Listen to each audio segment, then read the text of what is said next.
негізіндегі ерекше оқушымен жұмыс.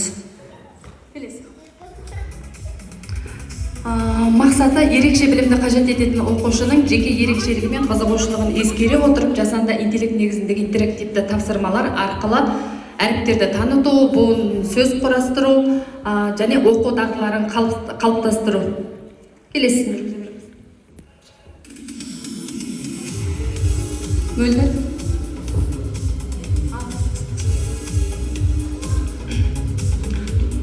Міндеттері жасанды интеллект негізіндегі интерактивті тапсырмалар арқылы менің оқушым әріп танымайтын болғаны себепті ол әріп таныту мақсатында, есте қалу мақсатында мен жасанды интеллектіні көбінде пайдаландым.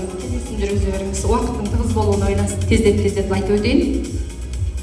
Өзектілігі менің оқушым әріп танымайды, әріптерді шатастырады, оқу әрекетіне қызығушылығы төмен және көбінесе орысша түсінік қалыптасқан. Бұл жерде мен бұл баланың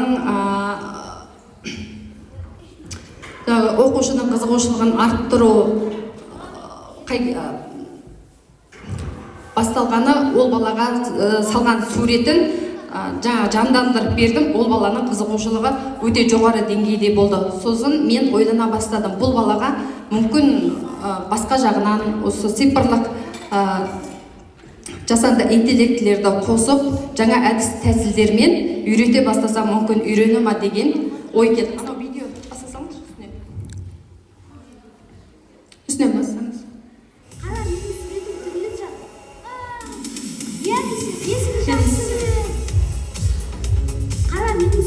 Келесін жүргізе беріңіз. Бұл біз оқушы екеміздің жасанды интеллектіден бұрынғы сабақ оқу барысымыз. Келесі.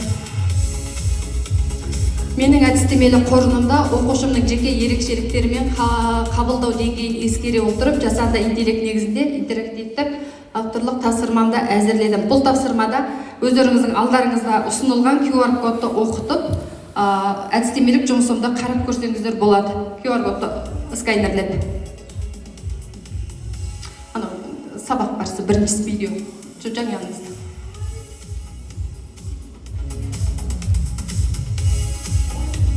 Сабақ барысындағы видеолар.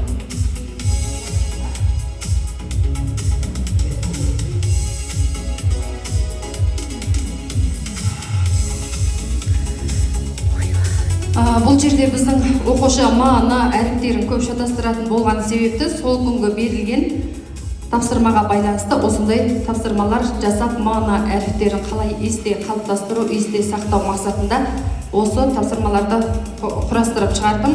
Алдарыңыздағы QR код арқылы оқып қарап көрсеңіздер болады. Ана видеоны жүргізіп өте салыңыз, уақыт аз болғандықтан. Жоқ, олар жай.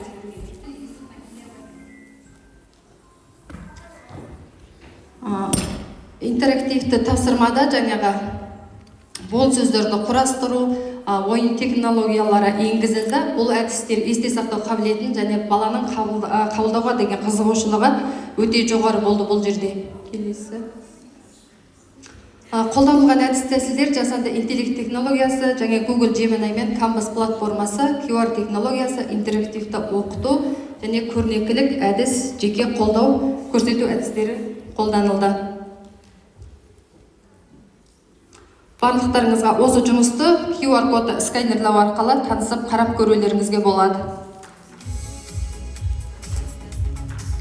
Қорытынды жасанды интеллект негізіндегі интерактивті тапсырмалар ерекше білімді қажет ететін оқушымен нәтижелі жұмыс жасауға мүмкіндік берді. Цифрлық технологиялар оқушының қызығушылығын арттырып, белсенді оқуға ықпал қалыптастырды деп ойлаймын. Басында бұл оқушы ешқандай әріптерді білмейтін, қазір өз атын жаза алады.